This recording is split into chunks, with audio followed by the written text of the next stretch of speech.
Hello, everyone. Guillaume as well here, host of the E-commerce Wizards podcast, where I feature leaders in e-commerce and business. Today's guest is Chris Mercer. He prefers to go by the name Mercer. He's the co-founder of measurementmarketing.io. He's a marketing expert, and as you may guess by the company name, well, an expert in measurement marketing. So today we'll be talking about what should we measure in an e-commerce store to be more successful. And Mercer has a framework that he'll be presenting us today.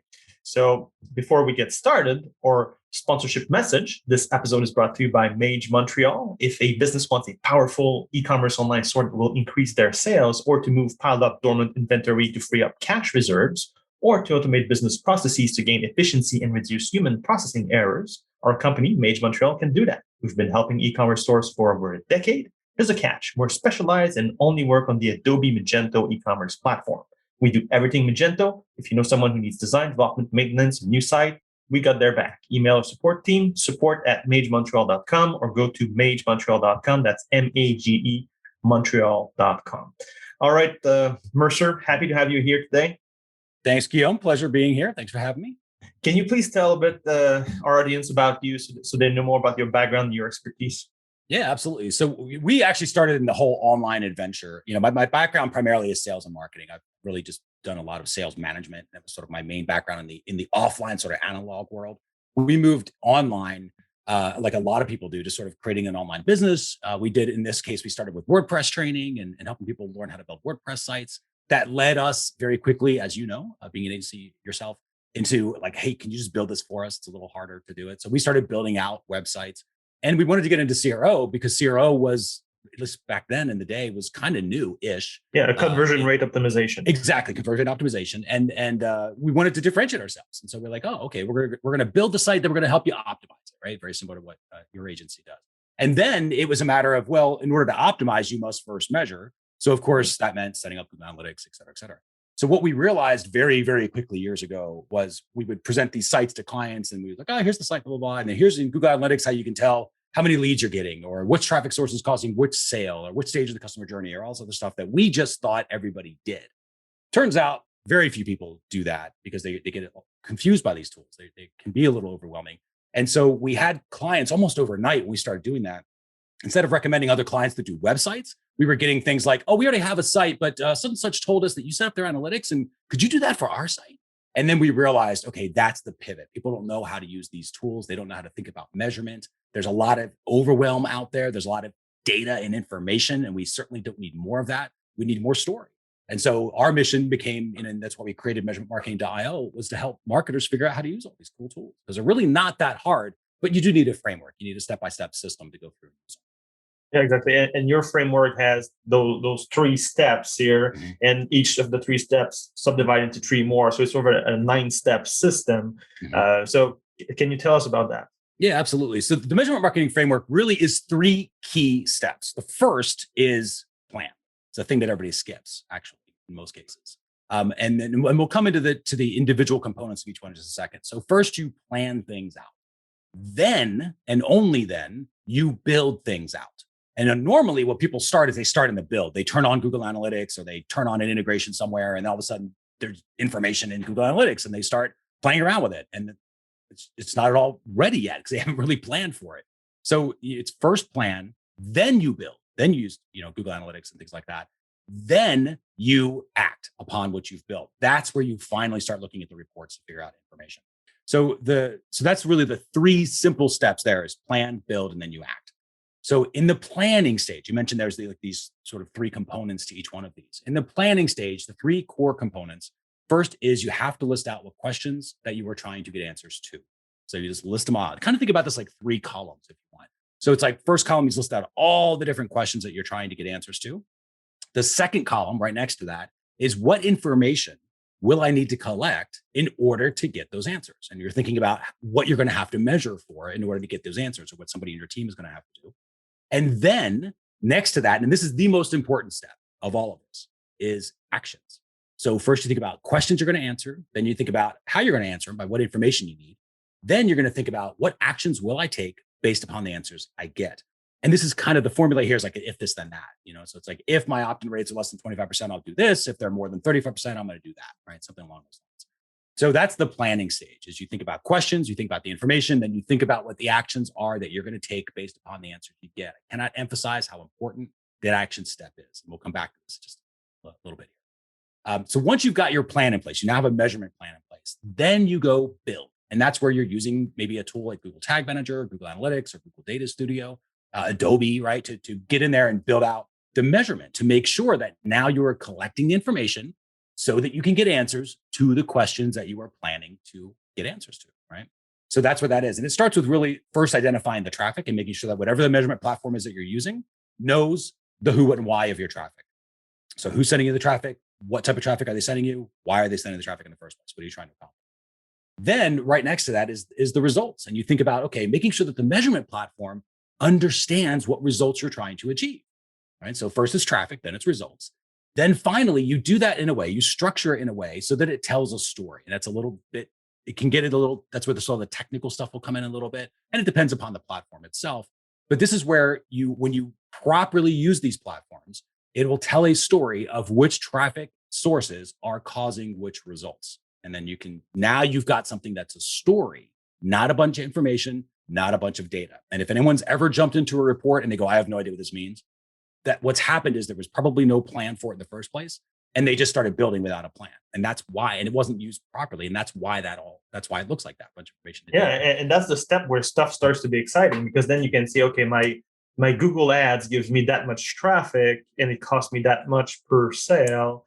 And you can see, let's say my Facebook ad, it's different. Sometimes it changes from business to business, which one will work better. But it's okay, my Facebook ad, maybe it costs me a little bit more, but actually the conversion is better and it's more profitable for that specific market. Yep, so 100%. Stuff starts to be interesting there. That's exactly right, because there's a story, right? And that brings us to that third step, which is the act, right? So first we do planning, then you do the build out, then you act. And that's where you actually now look at the reports, because they do tell you a story. They make more sense. Maybe it's a report in Google Analytics or Adobe. Maybe it's a report in Data Studio or Telium or sorry, not Telium, some other platform, right? That's out there for dashboarding. And so Tableau is the one I was thinking of. So you have all of these different options now. So to read a story, to actually see back there and read it, like I liken it to a kid's book. Your reports should be that easy to read. So it's just obvious what's happening. Now, once you've got your benchmarks, because you've got that story in hand, you then move to forecast. This is the other thing a lot of businesses skip, which is a shame. And I think a lot of times because they don't realize they can. But you can forecast based on trends and patterns that are happening. You can then forecast based upon your recent past what the near future is going to look like. So you know kind of what to expect for the opt-in rates. You can, instead of saying like, what just happened to all that money we spent on Facebook, you start saying, here's what's going to happen with that 100 grand we're going to spend next week on Facebook. Here's how many impressions we're going to get. Here's what the click-through rate is going to be. Here's what the page loads are going to be. Here's how many people are going to opt in. Here's how many people those are going to buy within 7 days at X amount to create the money that we're going to create and attribute back to Facebook. So there is this, it's another way of planning, but as you're planning for the future now, the forecast it's all about.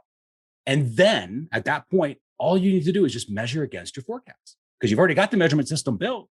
Now it's just using your forecast and measuring against it. And very quickly, you will see that very important step that everybody tries to race to, which is optimize, right? What do I need to adjust? What actions should I be taking, to make things better? The optimization step becomes so apparent and so obvious because you measure against it and you'll see, oh, well, that 10 grand we spent on Facebook, we thought was going to give us 100,000 impressions. It only gave us 10,000 impressions. So clearly that's where it went wrong.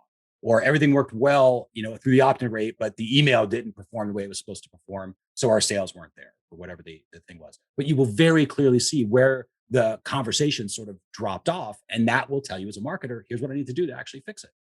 I agree with this. If someone's not an experienced senior web marketer and he just jumps in, typically he'll go and jump into the build, make sure the Google Analytics is integrated, and then right away to just looking at the result and trying to optimize immediately, sort of skipping all those steps. That's exactly gives right. you the structure there, because then you look at it and say, okay, well, I had that 10,000 visitors, let's say from Google. Okay, cool. And another 10,000 from my ads. Okay, cool.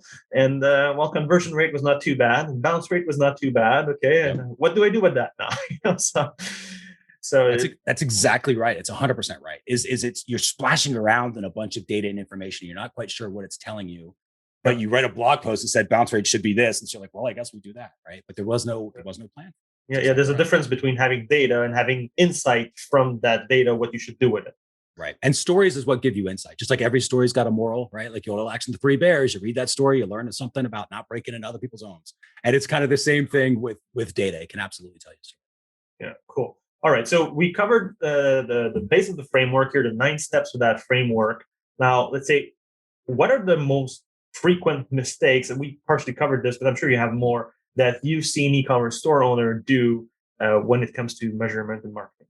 Definitely in the planning. That's where everything goes wrong. Number one, skipping it, which is the biggest mistake, no matter what, is if you do not have a plan for something, you immediately stop. Do not jump into Google Analytics. Do not look at Facebook Ads Manager. Don't do anything until you have a plan for what you're about to do. So that's the very, very first one. In planning, though, there's a series of missteps that can happen. So the things to watch out for is when you think about questions, this is a popular thing that we get asked all the time, is like, which questions should I be asking for? And you know as well as I do that you can Google for this and say, what are the important questions that an e-commerce store owner should be asking? And you will have 27 million blog posts with the 7 questions that everything, or the 3 questions, or the 15 questions, or the 27 questions you should be asking. And at the end of the day, you have hundreds and hundreds of possible questions, all of which somebody else asked, and they seem to be contradictory. And at the end of the day, I am not a fan of that. So when it comes to questions, I am a big fan of frameworks and keeping things as simple as possible. Because simple is where the solution are. It almost always is. Solutions are not in complex things, they're in simple things. So when you think about the questions, there are only 2 types of questions you need to ask. It's a question either around what results you're getting, or it's a question around how you're getting those results. And if you just do that and you start with where you are, and I know that sounds a little maybe too simple, but it's important because there's a lot of things that, especially if you're as your company grows, you start joining other groups and other masterminds, and you're hanging out with other business owners or other CMOs, and they're all saying, oh, we do this or we do that. And you think like, oh, I must have to do that now. Just because they can doesn't mean you can. Their measurement system might be better, so they can ask bigger questions than you can right now based on your system. So when you think about results and how with the questions, you start with where you are. So it might just be like, hey, we don't know like how many, not the case, but let's pretend it is. We don't know how many sales we're making. Okay, well, then that's what we need to do. We need to figure out how many sales we're actually selling, how many products, what the average product rate is, what the average order cart value is, get the basics in place. But immediately after the results sort of things, like what's the end result of all of this marketing we're doing? How did we get that result? Should be the immediate next style question you start asking. So you're like, well, what does that mean? Well, that means how many people started the checkout to actually finish that checkout? How many people actually added to cart in order to get to the checkout? How many people actually saw product views to get I to believe here an important discussion about what you're saying is a lot of store owners, especially, like, okay, I have my data. There's 1,000 people who started the checkout, 100 finished. What do I do with that information? Right. You know? Right. That's exactly right. And so you want to, and that's where the story is, right? And these results and how style questions is that's where you start figuring out the story. Because imagine if you knew, oh, well, X amount of people that come to a product detail page view, there's going to be X amount of people that are going to add to cart. There's going to be X percentage of those that are going to go to the checkout. X percentage of those make it through for an average order cart value of. Now you can start predicting out what your revenues are going to be, right? You can start forecasting trends and patterns. Which is a very important phrase. So the truth is in the trend, the power is in the pattern. I think people get caught up in numbers too much and they miss out on trends and patterns. So that's an important thing. So, going through that results and how, when you think about your questions, if you're just starting out, get the basics in place and don't worry about anything else. At a certain point, you will start asking bigger questions because you can. An example of a bigger question might be, okay, well, we've got people coming into our store. We want to know what a new contact is or a new customer is worth on day 0 when they first purchase, 7 days later, 14 days later, 30 days later, 60 days later, 90 days later. Yes, you can get answers to that, right? Yes, it is possible to measure for that, to get that sort of velocity of return when it comes to maybe a particular people coming in from Facebook or from Google Ads or something else. But it's more complicated, right? Your measurement system has to be improved dramatically sometimes to get those sort of answers. And that's where it's like, well, if your measurement system isn't built to answer the questions that you're planning for, right? You're just going to get frustrated. You're not going to actually have answers and you're going to feel like you have no idea what's going on. So you start with where you are. So results and how, and then you'll get better and better naturally as you go through these steps. These steps that we talked about, this framework, it's not a one and done thing. You go through it over and over and over and over and over again because right. your questions are going to evolve. Your company's going to evolve. Your business is going to grow. Yeah, So and we can talk about the example you just gave here. So let's say, why would someone care about that? What's the value on day 0, day 30, 60, and 90? most likely it's because that company is trying to grow aggressively and wants to invest as much as they can in a proven ad campaign that has a proven return on investment. Yep. And they need to know how many days until they make their money back. Exactly right. So that they can reinvest again. 100% right.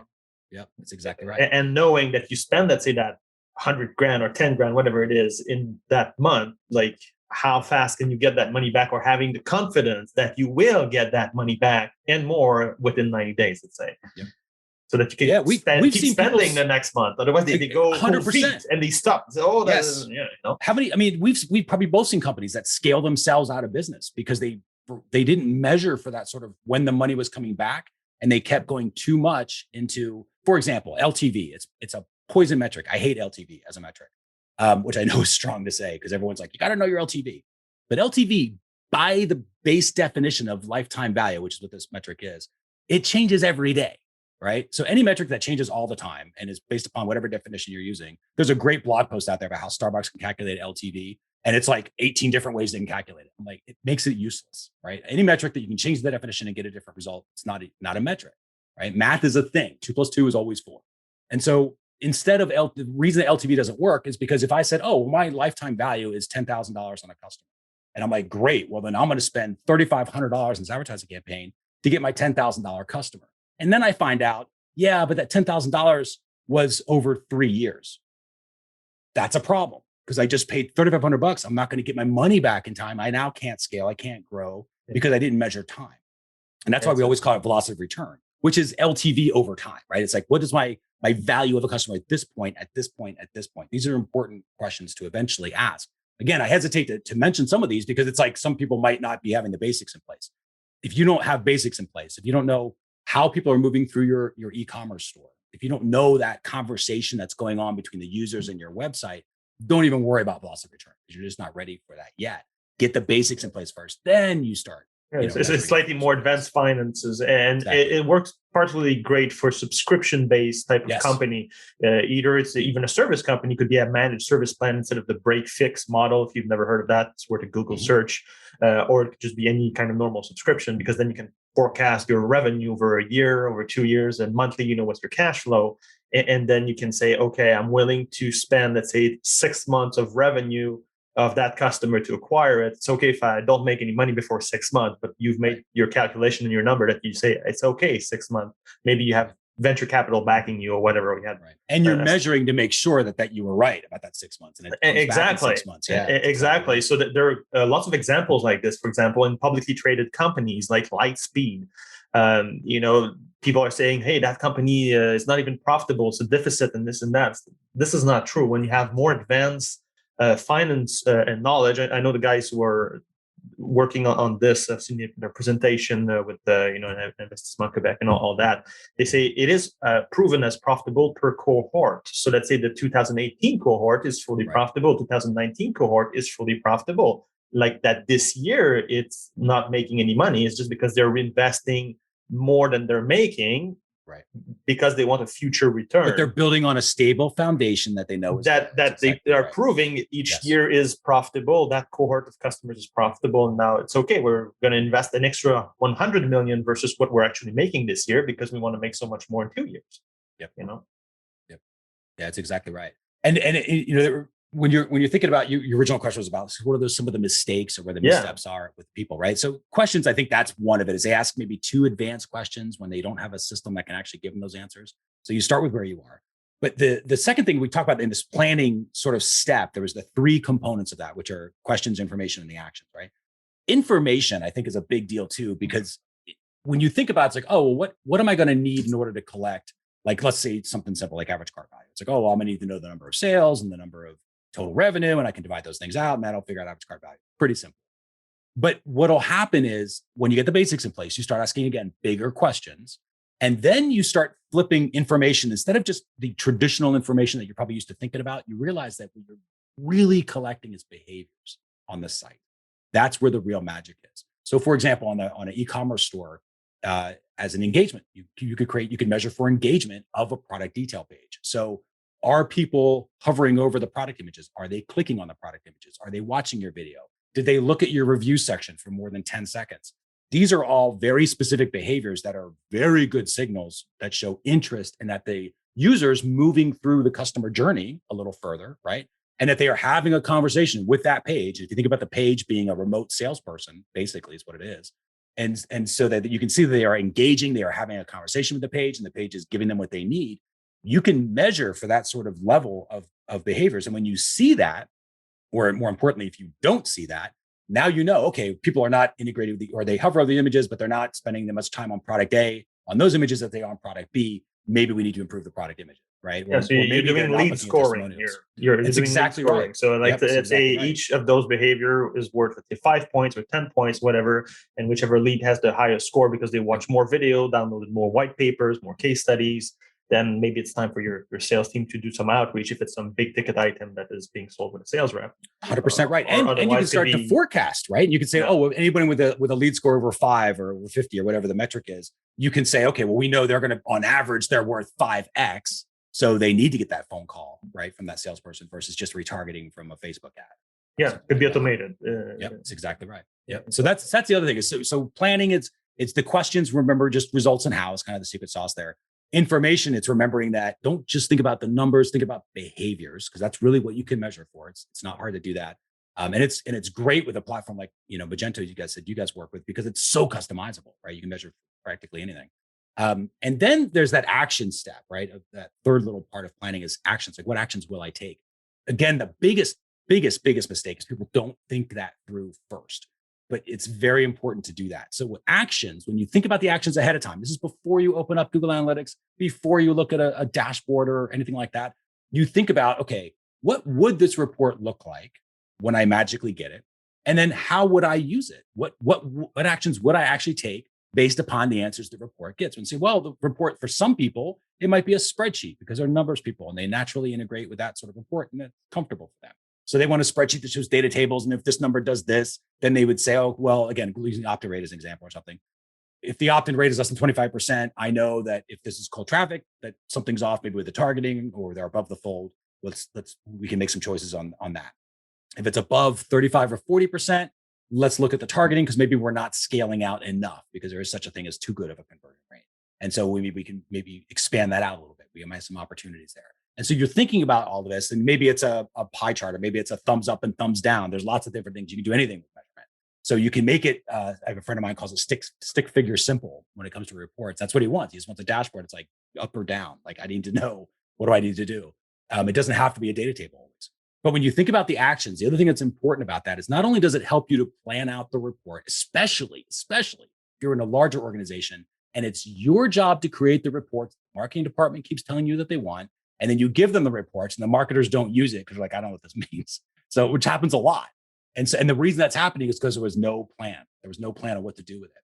So you help it. You think that through and you say, for example, we had a company that was learning all about Google Analytics and measuring email, and they were using UTMs, right, to do this. It's a little super easy thing. Anybody can Google for Google Analytics UTMs. You'll see what I'm talking about. But it helps you to identify the traffic coming into so that a platform like Analytics knows about it. So they were setting this whole thing up, and we always have them come up with a plan first before they actually do the build, of course. And they had planned out so that in their emails, they would know which paragraph number, so paragraph 1, 2, 3, 4, 5, 6, whatever, that the email, that the link was on, that person clicked on when they came through. And so I said, okay, so I get what you did here. So let's think this through. In 6 months, when you look at this report or dashboard or whatever it is, and it says, hey, of all the emails you've sent over 6 months, paragraph number 3 is amazing. What do you do with that? And they instantly realized they got caught up in measuring for measuring's sake, which happens a lot when you realize what you can measure, like, let's measure it all, right? Which you don't want to do. Big brother. You don't need to do that. It's exactly right. It's like, let's get it all. We figure out what to do with it later. And it's not at all useful to do that. So what they realized was, well, we don't know what paragraph number 3 would mean. I was like, exactly. You won't know what it means. Because does it happen to be because it was a shorter paragraph, or was it a longer paragraph, or did some of the emails not have a paragraph number 3 and weren't included? And like, yeah, gee, okay. So actually we shouldn't even measure for paragraph number 3. Right. Or a paragraph number. I'm like, exactly. You can't use that. So instead, what they did is they said, well, instead we want to know, are PS links, are people clicking in PS links or something like that? It's like, okay, fine. That makes sense because that's something replicatable. That's something you can do something with and say, well, if they Yeah. click on the body copy link versus the image link versus the PS link, is there a difference in who's doing what? So do we do PS links or not? That's the action. Like, yes, we do them or no, we don't. That makes sense. But now they're measuring for a specific action that they want to take based upon the answer they get to the question they're asking. And that's a very important step. So when you go through planning, it takes time. It's not a 5-minute conversation. And you do get better at it, right? The more that you practice it, but it eliminates so many of the typical problems that we see, or challenges, I should say, that we see when it comes to measurement of results. And the reason that people don't know what's working and what's not is because of that a lot of times. So if there's one piece of advice I would give to anybody, it would be focus on the planning and get really good at planning, because the build becomes a lot easier when you've got a good plan. And then when you do that build properly because of the plan, the actual using of the stuff, right? The acting, when you read the reports and you've got stories and you can forecast and optimize, that becomes just natural. It's a natural extension of a really good. Yeah, and what you're saying also from a business point of view totally makes sense. It's part of documenting your processes and structuring your company so that you can scale it, and then you can hire a new person. Let's say your marketing person leaves or whatever, that you have your procedures written down. Like, if your marketing report says this, what are the possible cause and what should you do? And this was all documented. It makes the life of your staff so much easier. Doesn't change it once they master the topic. They can add more of those condition and add more subtleties to it. But it's very important, because otherwise you get the report and say, what the heck do I do with that report? Right, Okay, now nice what? report. Yeah, Nice report. exactly. Thanks. Thank you. Thanks, I guess. Right. Yeah, exactly. Yep. In We'll fact, see if we do anything with it. We'll file away, and yeah, exactly. It ends up being, and somebody's like, "Oh, I sent it to you." Like, okay, whatever, And then it's an expense and it's useless. 100%. And so what we do, like and just to emphasize the point that this is, it's a skill like anything else. So in the beginning, it's unknown. You don't know it's even possible. Then you know it's possible, but you don't know how to do it. So you got to learn some skills. So I definitely there's some skill there. But for the last 3 years with our own company, we have reliably predicted out what our results need to be, what our results and how need to be for products. Like, say, for example, our flagship training program is called the Measurement Marketing Academy. We teach people how to do all this. We have by week, a year in advance, by week, how many people should be seeing the page, how many of those should be going to the cart, how many of those will complete the cart at what average rate, right? So we have in there price increases planned out for 6 months from now. We have all this stuff in there. It's a very in-depth forecast, but remember, that's just another way of planning. So we've got our plan set out, and every week our marketing team goes in there and did they hit the numbers they need to hit? And then if not, why? Well, we happen to be pretty good at measurement. So we take it another level. So if they're not hitting the numbers they need to hit, they can diagnose why. They go to the page, and we're a slightly different model. We're not e-commerce. We're more direct response in that case. But they can go to the offer page and they can look at the report, what we call the eyes on the journey report. But it basically shows them, well, here's how many people were loaded an impression of the page. Of those, here's how many people were introduced, which again, think about behaviors. We define that as 10 seconds later. 10 seconds later, this is how many people were still there. So we're looking at measuring that, measures above the fold performance of the page, of how it's doing. Then we measure for interest, right? The next I in our journey is interest. So how many of those were stuck around in this particular page? It's very customized per page. We have a longer form sales copy. So we're measuring for, are they there 45 seconds and did they scroll at least halfway through? That shows interest in the message that we're doing. Then we measure for, did they investigate the offer, the other I? Did they investigate it? So that is, did the pricing table show up for at least 5 seconds where people were considering which option they might want to do, potentially investigating a purchase? And then finally, the final I is initiate. Did they initiate to go to the cart? So if the offer page, for whatever reason, isn't working in the or that funnel, that customer journey doesn't work in the efficiencies that marketing expected it to work in, based on traffic source, whatever else, they can go into the eyes in the journey report, look at a very specific traffic source, maybe an email or Facebook or whatever it was, and see exactly what was the conversation that those users were having with the page. And they might find like, wow, nobody stuck around, introduced. We expect 90% to be introduced, but only 70% were introduced. That means it was a clear above the fold issue. It was a mismatch on the expectation that the ad set probably coming into the page. Page didn't match it and they left.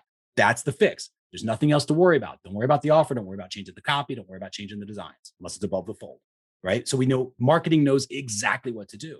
And there's no drama. There's no guessing. And that's what the best part about measurement for me is that it eliminates the drama. There's just flip that switch and it'll all come back. And then you flip the switch and it all comes back. And so it makes it that's what the beauty of It's true. measurement is. It's And it gets better and powerful better and better. because on a very basic level, let's say you just do your Google ads. Let's say you connect your Google ads. So then you know your conversion. Let's say you set your conversion simply being to submit the form or something like that. But then if you don't do that more advanced tracking, you'll just be like, okay, my conversion rate sucks. It's 0.5%. And you have no clue why. Do I need to trash the whole copy? Do I need to trash the whole design? Right. Do I need to move everything? Right. So with what you're saying is like, okay, well, did they even scroll down to read the copy? Yes or no? And that changes. Okay, I'm going to change the header section, and you know where to focus. And I've seen also lots of marketers, they test the pricing. If the pricing is an issue, also by having the price hidden, it's on page 2. So you have to click like view offer or whatever, it brings you to page 2. There you see the price. So they can measure, was it the price that made people bounce back or whatever? And that's as a separate measure again. So it's very interesting what you're saying here, because it allows you to fix your, let's say, conversion rate, your Google ads and so on. It's exactly right. So and again, I love thinking about this sort of stuff in an offline world. Right. Because I'm a believer, like if whatever you're doing digitally works offline, it's probably a decent thing to build on. But if it doesn't work offline, it's probably just a fad. Right. So in the offline world, if I had a shoe store, you walked in my shoe store and I was like, hey, what can I help you find? You're like, oh, sorry. I was, looking for shirts. And like, okay, just it's next door. The shirt place is next door. You go there. In the digital world, what I would then do is follow you into the shirt store and then ask you to buy shoes over and over again for at least 3 or 4 days, because you showed interest in coming into my shoe store, which is not at all what happened, right? It's not at all what happened. You just accidentally came into the wrong door. But with measurement marketing, you can say, okay, well, let's make sure they were there at least 10 seconds before we start going crazy retargeting. And so we wait 10 seconds, make sure that you're at least familiar, and you go, yeah, okay, I'm in the shoe store. Yeah, I'm looking for sneakers. I go, great. Let's go get some sneakers. And then we have a conversation. What type of sneakers you're looking for? What are you going to use them for? Okay, we got this buy one, get one. If you want to do this, and I'll try to upsell. But it's a natural conversation in the transaction between you and I, right? It's a natural conversation that happens between two people. Online, that same conversation happens, except the salesperson isn't there. It's the website. And in particular, to your point, it's the step that they're on, the specific step in the customer journey that's having a conversation to try to get them from one step to the next step. And then that step gets them to the next step. And then that step is supposed to get them to the next step. And if you measure for that, you will very, very clearly see where the conversation fell off. And then you can, in my head, I think about, like, I train my website. I will go to the offer page and be like, okay, you clearly are kicking, people out for a reason. Let's figure out what's going on and change the script a little bit. As an example for that, we have that Measure Marketing Academy. It was years ago this happened, but we were measuring. We of course have our forecast. X amount of people are going to go from the offer page to the cart. Typically for us, 8 to 12% go from the offer to the cart. That's what has been like that for years. So that's the number we look for.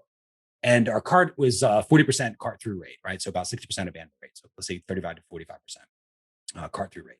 So we would always measure for this. Well, all of a sudden our numbers, there were some changes that were made to the page. We look at the numbers within a couple of days of traffic, and we go, okay, something's really off. And the problem was, we saw it wasn't 8 to 12% of the people going to the cart page. It was something like 30 to 40% going to the cart. At the same time, cart abandonment skyrocketed, right? So now it's only like 90% of the people are leaving the cart, 10% are actually making it through. So now we go, okay, this is clearly odd, unexpected. It's not matching what our forecasts are, but we know the conversation that's happening with the user is the user's going to the cart without the intention to buy, right? Because if they were going with the intention to buy, we know it's going to be 35 to 45% are going to make it through. So if they're going, why would they go to the cart without the intention to buy? We now know that the offer page is creating a problem. The offer page's script is off. That sales conversation that's happening with the users is not correct. So we go and we look, why is the sales page causing people to go to the cart, but not to buy? And this is what reminded me to tell a story. Forgot to put the price. So the only way they could find the price was to go to the cart, and then they went to the cart, and then they went back to the sales page to see if it was worth it now. Because that's what everybody does, right? You scroll to the bottom and see how much it is, and then you go back up. Okay, let me go justify it now. And that's what was happening. But there was no price. So they had to go to the cart, not with the intention to buy, but the cart is not there to build value. The cart is there to collect the payments. So the cart's like, what are you doing here? And they're like, it's $97. And they're like, all right, well, I guess I'll go back to the sales page and figure out, because the sales page is there to actually educate them on build value. And it was a huge problem. So we immediately saw this in the numbers. It was a simple mistake, and we put processes in place, SOPs, make sure that doesn't happen again. But it was like, okay, let's put the price back where the price needs to be because that got hidden accidentally. And then bam, everything came back in line, 8 to 12%, 35 to 45% at the right volume that we wanted for revenue. And we hit exactly the way we wanted it to work. And but this we knew because of the numbers to do that. And this is your own personal number, which is great. Thanks for sharing. And let's say with your customers, what have you seen as like typical numbers roughly or ranges for, let's say, an e-commerce store in terms of how many people should go to the cart and how many people should actually follow through with the purchase? It's a really good question. So I don't want to answer it with like, it depends. It kind of does based upon the model of an e-commerce store. Because with direct response marketing, right, there's like, you have the offer, you have a cart, you have this, maybe there's some upsells or order bumps. And it's a finite system. With an e-commerce store, you might have 3,000 products, or you might have 30, or you might have 4. So it's going to be a little different based upon how many products you have. It's kind of the key differentiator there. Or the maybe you've got jewelry, but it's all rings, but there's 47 variations of rings that you do, right? So that's, each sort of model has its own little metrics. But to your point, again, going back to that phrase we talked about earlier, the truth is in the trend, the power is in the pattern.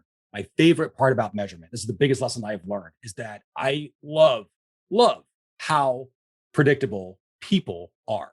It is insane how predictable people are. This is how I know that if you were going to do an opt-in rate, cold traffic's going to be 25 to 35%. There are rare exceptions I get, but generally speaking, 25 to 35% on cold traffic. 40, if you're doing warm traffic, whether it's an email or affiliates or some retargeting stuff, 45 to 65% is going to be your opt-in rates. I just know it's what's going to be. It's how people are. Again, with rare exceptions. But the webinars have a similar framework. If you ever do webinars, you just know what the rate's going to be, what the show-up rate's going to be, what the purchase rate's going to be. With e-commerce stores, add to carts, again, that's the thing that is truly the thing you sort of measure for a little bit. And then you measure it by your product detail pages, what your add to cart rates are. Typically 35 to 40%, depending upon the product and how much shopping experience there is. Because again, if you're coming in to buy a ring and you've got 4 million variations of just the ring, your add to carts are going to be substantially lower than that. But if you have a choice between a ring and a necklace, your add to carts will be higher, on that particular product. So that's the only metric that's a little harder to pin down to a specific trend is the add to carts. But your checkout, once they're in checkout, now you're back to a finite system. So your checkout process is going to be your typical cart abandon rates, probably 35 to 45%, depending upon, again, the audience, how hot they are, what the offer is, et cetera. Because people that are coming back, a recurring customer, will have a higher percentage, make it through the checkout than a new customer.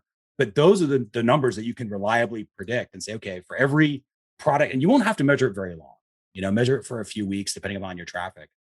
But you can measure for these and you can start to forecast and say, well, for our product, for every 100 page views of the product detail page, 15 of them, let's say, added to cart.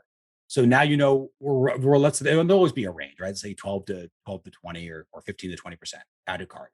So then you can start to say, well, if that's what's been happening, it's probably what will continue to happen next week. And you can predict that. And so now the marketing team's job is get 200 page views to this product detail page. And then we should see, 40 to 50 add to carts or whatever the percentages work out to. Then from there, how many of those add to carts actually start the checkout process? How many of those actually finish, right? And that's where you'll start to see the add to carts will be uniquely different probably to the product pages, depending upon the store and how it's built. But everything else, you can start to see reliable, predictable patterns when it comes to that. Yeah, so you're expecting most sites should be somewhere in the 35 to 45% of people who added the cart should complete the transaction. So anywhere between 1/3 to a little less than half of the people should follow through. So you could have 1/3 follow through and 2/3 cart abandonment. Right. People that are starting checkout, exactly. And if they're not starting checkout, because that's a step, different right? problem. So 100% right. But you can measure for that, right? How many people added to cart and had no interest in going to checkout or viewing the cart? Like, that's an interesting thing. Why did they do that? And then you go, well, because it's an unexpected behavior, right? It's not, and it's important to think about the customer journey and not just in terms of like, oh, they're aware of our brand. No, this is important. They're aware of the brand, engage with the brand, and purchase from the brand. But how specifically should they journey through your store? Like going through our shoe store example before. I expect you to walk through the front door, not the back door where I'm loading stuff. I expect you to walk through the front door. I expect you to know kind of what you're looking for. I expect to be able to, that I'm going to have probably a few variations of that. I'm probably going to have it in your size. I expect all of these different things that have to happen in order for you to buy shoes and leave and hopefully come back and buy shoes later. So the same thing online. You have to have these expectations of what is the customer journey and get specific. So they want to, product detail page view. Okay, but what does that mean? Are they supposed to come in there and just click the button, add to cart? Well, no, they need to look at the product. What does that mean? Well, they need to look at the images. Okay, now we've got something we can start measuring for. Did they look at the images? Did they look at reviews? Did they investigate actually, virtually trying on the product, whatever the product is? Then did they add to cart? Then did those people actually view the cart or start the checkout, whatever that process is to start the checkout? Again, the beauty of a platform like Magento, highly customized. You're not locked into how everybody does their checkout process. You can create your own. And that's what's good about that, right? Yeah, it allows you to differentiate yourself, especially 100%. If you're a retailer, so you don't offer the same shopping experience as everybody else who's also selling the same product because they're retailers. And I'll tell you the other benefit, not to oversell Magento, because I know I don't have to do that for you, but branding, right? If you look like every other e-commerce store, just because you sell pencils and the other guy sells shoes and the other person sells rings, you still are kind of just a generic e-commerce store if the checkout process is the same over and over again. But when you've got something you can customize, you get the ability to brand your specific checkout, so it has its own look and feel, which is super important. And again, of course, measure for that to make sure it's working the way you want it to work. And in Magento, we can see abandoned cart. So I can say from experience, let's say those who are more in the startup kind of phase, typically because Magento is more for the mid-sized market or the larger of the small businesses. So it's typically more a conversion of a brick and mortar store deciding to start to sell online. And those who are struggling to become successful, it's more a question of the add to cart step that is not happening, because if the people do add to cart, then and they abandon it, we have an abandoned cart report, and we can follow up with these guys and send automated email and so on, try to reactivate those carts. But that's what's missing. So let's say, what would you give as an advice to those stores went from brick and mortar to online, and they have some traffic, they have a Google ad campaign. There's maybe, I don't know, let's say 5,000 or 10,000, maybe more 5,000, let's say, visitors a month. They're just starting out, but they're not getting much add to cart. Like, what should they check? So first, the assumption is that the product detail page views are happening, right? So let's assume that's happening. Yeah, that's happening. If they're not getting add to carts, this is the way that I would have it set up.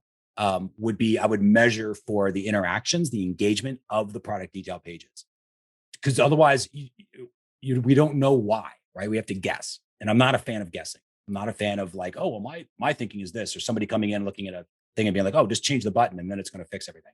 Maybe, I don't know, but I would need to. We want to measure for the behaviors that are happening on the page. So if in that product detail page, measure them all separately, because you might find that one particular product that you're really good at selling has a really good add to cart rate. And you might find that one's got, and again, it's hard to answer this question because it's so generic, right? It's very wide. It's very wide. But let's say it's like a supplement store or something. And you realize like, oh, we've got 15 products. And as a company, we're having 2% add to carts. Really low. We should definitely have more of that. And then you break it out by product detail page and you go, oh, well, everybody's kind of 1 or 2 or 3%, but this one's like 40%. And you're like, okay, let's go look at that product detail page. What are those users doing on that page that is different, right? A different customer journey, different behavior than what's happening in other pages. And you might find like, oh, well, and maybe you're not even measuring the behaviors yet. In a perfect world, you're measuring these behaviors. Let's pretend you're not. And all you have is just page loaded and they didn't click a button. So and they install Google Analytics. They have no clue what to do with it. Just the basic installation. Right. So basic. So in that case, you are kind of forced to guess a little bit. But if you break it out by product detail page, so you know what specific products, are getting what specific add to carts, you're looking for, remember, truth is in the trend, power is in the pattern. In this case, you're looking for something that breaks the pattern, that says, oh, I'm actually getting, one of these products is getting really good add to carts. And you look at, why is that? And you might see like, well, let's look at the differences. This one's got 4 images. This one only has 1 image. This one maybe had an ingredients snapshot of the bottle for the supplement that we were selling. This one didn't have that. We forgot to put that in there. It's like, okay, maybe that's what it is. Now, again, you don't know that for a fact. You'd have to essentially guess or split test your way into it. But you can absolutely set up your measurement so you would know very specifically, are they even clicking on those images or not, right? Before you, because that's where my uncomfortability, I wouldn't necessarily switch images out right away unless it was something obvious like that, where it's like one has 5 images and one has one, then you're like, okay, well, let's do more images because that's just probably good. There are standard best practices, right? The other thing to look at is the reviews of the page. And then you can set up some easier measurements like scroll. They're not that hard to set up, where you can just see, are people even scrolling down below the fold, or they investigate it at all, right? The other thing I would say is break it down by traffic source, because the traffic coming in has a different intention, right? So Facebook, if I'm advertising to a cold audience that I know wears shoes, so I'm going to advertise my shoe store on Facebook that I've got some deal. They were looking at cat pictures or whatever else. They are a distracted bunch. It's probably unlikely they're going to come in all of a sudden buy shoes from me from a brand they've never heard of, right? That's probably unlikely. So they're going to have a lower add to cart than an email that's retargeting me that says, hey, we've got 20% off and you bought from us 3 months ago. And so we're giving you this 20% off coupon. Sure. That sends them to a product detail page. I would expect that email, I would forecast that email would have a higher cart. For sure, because your ad was not even on topic. Like, they're looking at financials and capex and whatever, and you're just interrupting them. What they're doing, right. It's they're not in the journey. It's not even the right market to send the exactly ad right. Yeah, but that's how I would do it. Is I would break it down, and maybe that's probably the simplest advice to give somebody is you don't look at your entire store and go like, well, I guess the store is broken, because the answer isn't in that aggregate. It's in the details. You have to break it down in specifics. So sort it out by product detail pages and see what the ad carts are for each one of those, and then sort it out by traffic source. And then look for something where there's a pattern break where it's like, oh, this is where the add to cart was really good. What are the conditions? Oh, it was email traffic to these specific products that was really good. Well, let's go look at the products and let's think about what was the email message? What was the expectation? Something we call the expectation engine. But it's like, what was the expectation that email set? Or what was the expectation that the Google Ads retargeting message set? Or that Facebook ad set prior to them making the click, right? What did they expect was going to happen prior to them making the click on the ad to come into the site? And then did that page match the expectation? So as an example, it might be something simple like you're advertising sweaters, you're retargeting sweaters on Facebook because they bought clothes from your store. Then they land on a page where it talks all about above the fold is a thing that talks about pants. That's going to hurt conversions because it's not matching the expectation that you set with the ad. There's the congruency isn't there yet. They have to think their way into it a little more. And so you can look for things like that. And again, the absolute best answer is you get good at measurement, and then you can take out the guessing part of this. Because right now you are kind of guessing, but you're looking at basic patterns to see that it's kind of like if you have like I wear contacts, right?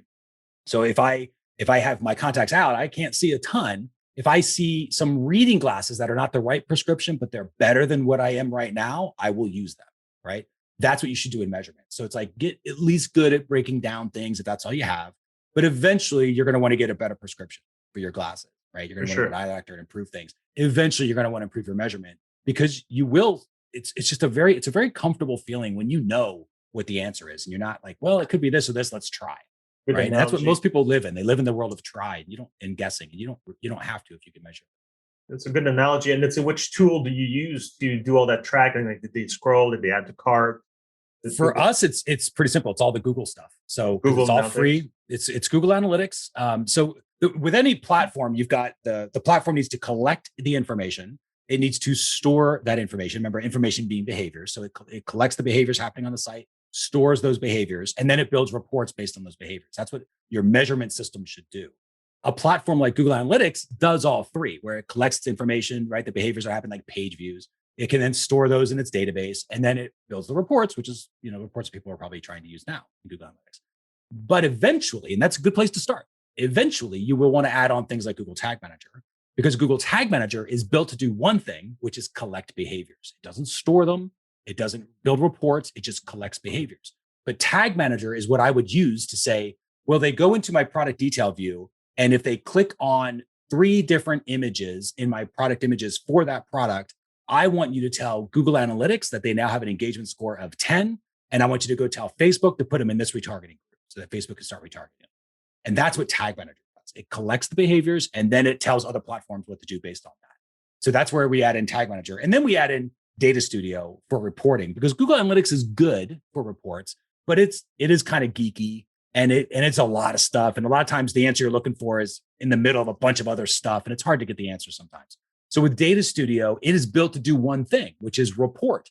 It doesn't collect and it doesn't store the information. You connect Data Studio into other things like Google Analytics, And then it builds the reports that display the answers that you want to see so you can take the actions you want to take. So that's how we tie all three of those together. We use Tag Manager to collect the behaviors. We use Google Analytics to store those behaviors. We use Google Data Studio to build reports that kind of work like a car dashboard. Like when you look at your car and you see your speedometer, you know immediately, do I hit the gas or do I hit the brake? You don't have to think about it. You don't have to analyze it. You don't have to have a committee to figure out what this means, right? You don't need to use your regression analysis. You just look at it and you go, cool, I hit the gas or I hit the brake based upon the information. You can build marketers' dashboards need to be that simple. And you can absolutely do that with a platform like Data Studio. So you see, oh, my opt-in rate is off on Facebook. I need to go adjust this piece of it. And then you adjust the piece of it. And then you see the opt-in rate comes back. Like, great. Like that, it can really be that boring, which is what I like about it. It takes all the drama out. Really good, really good. And let's say you're going a bit against the conventional wisdom to sort of take a stance against the customer average lifetime value. So because that's typically one of the big ones, they say measure your customer lifetime value. Yep. And for e-commerce, it's typically part of the key KPIs, key performance indicator, along with, let's say, average order value. And then you may have a few other of your choice. Of course, the top line, like the sales per month. You may have a few more, like of course your conversion rate and your return on ad spends, or how much does it cost you to acquire one customer, and so on. Like, what are your key metrics that you would measure for an e-commerce store? So for an e-commerce store, again, I would start with the basics, which is results and how. So I would literally follow that same plan. So what are the results I need to measure for, right? The results I'm trying to achieve would be number of sales. You do need to know average cart, right? So the obvious ones, like what you just mentioned, it'd be number of sales, average cart, how many times a buyer is coming back if they're buying. The difference on my version of what LTV, why I rail against LTV, because I don't like LTV as a metric, because it's misused and it's like everybody I've talked to, I speak a lot on stages and I speak with speakers who are talking about LTV. And I'm like, do you know what your LTV is? And they're like, because they don't know. It's so hard to figure it out because it's constantly changing every day. And in reality, the problem is nobody ever asked, wait, should we even think, what are we asking? Why, how would we use this? No one's ever questioned it. And they just keep repeating it, right? Over and over again. And so that's what I think is happening. And so it's often grossly just simplified and averaged out, let's say for the month, and they don't do it like daily, so they don't have that fluctuation with it. Right. But all you need to do, the spirit of LTV is correct. You need to know how much a customer is worth. The only thing you need to make sure is that you tie it to a time, right? So what is the customer worth here, and here? So what is a customer is, so as an example for LTV, we talked about it before, was that what we call velocity of return, right? We renamed LTV to keep that conversation because we don't want to start with a misconceived notion of what LTV is. People always think they know. But velocity return, day 0 is what my LTV is here. At 7 days, they are worth this. At 14 days or 30 days or 60 days, they're worth this, right? And then the same thing back to your number of times that they're coming back to buy, depending upon the business model. Obviously, some are not going to have that. But if you have a recurring subscription, you need to know that. Like, how many times is this product going to, how many times when they buy the first time, should they end up being rebilled? And did that happen? So, but it'd be over a shorter period of time, 90 days, 6 months, whatever the thing is that you measure against, but you have to associate it to time. Always make sure you have that time element. Don't trick yourself and think, because again, think about, if I have $1 million LTV and I go on average, every customer, on average, I take out all my revenue as a company. I take out all the customers as my company. I divide those two numbers out. I come up with $1 million LTV. And I go, great. Well, now I can go spend $350,000 for every customer by the logic that people use. The problem is when you go into the numbers and you realize like one person bought $100 million worth of stuff. So it totally skewed everything. Yeah. Average is never great. You need is horrible. Some more fancy metrics than that will calculate out the extremes of the bell curve. And if you did an LTV over time, you would see that. You would never see that 100 million person purchase. That's why people often talk also about median instead of average. So that's what's the sample straight in the middle. Right in the middle. Yep. Exactly right. So which might be far from the average. That was exactly the sample straight in the middle. Exactly right. That's exactly right. But you associate it to time. That's the most important part, is tie it to a time. And then, so that's sort of the result side of things. And then it's the how steps. It really is. It's levels of how. So in the beginning, if you're not measuring anything at all, you got to, what we call, you're in the cave, right? You're wandering around in the dark, not quite sure what's working, what's not. Your job is to find a flashlight and get the heck out of the cave. Like just get a basic setup in place that lights up page views, turn on that integration with Magento, whatever it is that lights up stuff. So you know how many people are entering the store, which product detail pages are they seeing, how many people started the checkout process, how many people finished the checkout process, right? Those are the basic how steps. But then as soon as you have that, you will want to get more detailed. And that's where we call the eyes on the journey report, where it might be a product detail page that you've created a report that shows you, well, in this product detail page, here's how many people actually loaded the page. But that was just the first step. Here's how many people were there 10 seconds later. Here's how many people scrolled and showed interest in the product. Here's how many people actually investigated the offer for the product. Here's how many people added the cart. Here's how many people of those viewed their cart to check the checkout, right? And now you've got a level of detail that's a more, think about prescription of glasses, a better prescription of glasses now. And then it keeps going from there. You'll ask bigger questions as you start getting, like when you climb a mountain, you see the next mountaintop, like, oh, let's climb that one too. And that's what'll happen with questions like that. So, but that'll get you started. What I don't want to make sure that anybody that's just starting out, I want to emphasize this, get good enough to get going. Then you come back and make it better later. Do not try to do a measurement setup from day zero when you have nothing in place right now.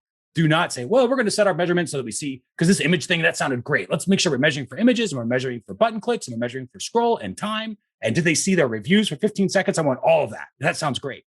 Sounds great to me too. But if you try to do that without understanding and having the foundations in place, it will take you a massive amount of time.